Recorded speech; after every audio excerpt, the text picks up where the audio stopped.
mesmerized by his gentle tone and lyrical style. It was not that we shared an interest in music and had both lived in England, or that I had spent my childhood vacations in the Lake District of England at the very place he was brought to as an orphan survivor. I'm sure these shared qualities helped form a bond, but it was something to do with his neshama, his spirit, that was unusually captivating. He was both gentle and deep, and I felt I could listen to him for hours. Little did I know that one day I would.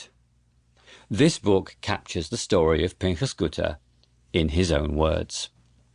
You will witness the world of the Jews of Lodz, Poland, through the eyes of a 5-year-old.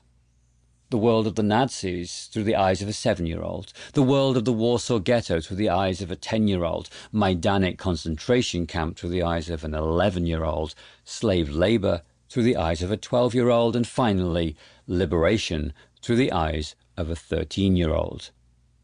You will observe the power of memory and the ability to recall and retell the story of that boy as remembered by an 85-year-old man. Pinchas has told his story in many different ways over a 20-year period. In 1993, he spoke on camera at Toronto's Holocaust Memorial Centre and gave a 4-hour interview about his life. In 1995, he gave another video interview to USC Shoah Foundation covering his life history. In 2002, I had the opportunity to make a documentary with him called The Void, In Search of Memory Lost, which was about his first visit back to Poland 57 years after he was forced to leave the country after becoming a slave labourer. In 2014, he made another documentary, Politische Pole Jude, which tells his life story through visiting the places where he once lived. In 2015, he answered 1,500 questions about his life to become the first ever interactive interviewee as part of USC Shoah Foundation's New Dimensions in Testimony program. In 2017, he became the first Holocaust survivor to tell his story in full, room-scale virtual reality.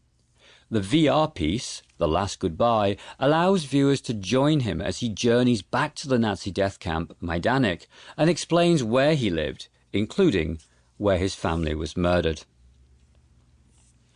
In addition to telling his story in these various media formats, Pinchas lectures widely, attends and leads commemorations, speaks at Holocaust centres in Toronto, Cape Town, Johannesburg and other cities around the world, and is a regular guest on the annual March of Remembrance and Hope, where each year he accompanies Canadian students to Poland and Germany.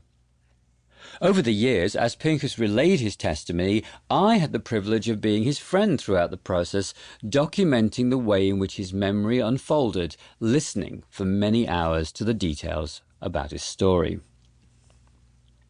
My role in introducing this volume is not to tell the story of Pinchas for you, but to reflect briefly on some themes to consider, which are deeply embedded in his story. There are many personal accounts about the Holocaust, and all of them are different. No single experience was typical. People started in different places, came from different backgrounds, spoke different languages, and had different ways of making decisions. The Nazis created a labyrinth of ghettos and camps that included rules and regulations that changed by the day. One SS officer was more brutal, another more cunning. If someone had relatives or knew Gentiles, these connections could make all the difference. A variety of factors meant that two family members, starting in the same place with the same background, could have completely different experiences based on luck and circumstance. The role of memory also comes into play, and how each person remembers details differently. A person's age and gender would also result in different narratives of the same events. When you read the story of Pinchas, you will be reading an absolutely unique account of the Holocaust. While his account contains key historical facts and particular details that are relevant to other survivors, it's important to keep in mind that each survivor experienced these facts differently. Pinchas is no exception. His account brings both private and public memories to light in a way that is particular to his experience. There are a few key themes that stand out in his story. Family, religion, resistance, morality, memory, loss, and recovery.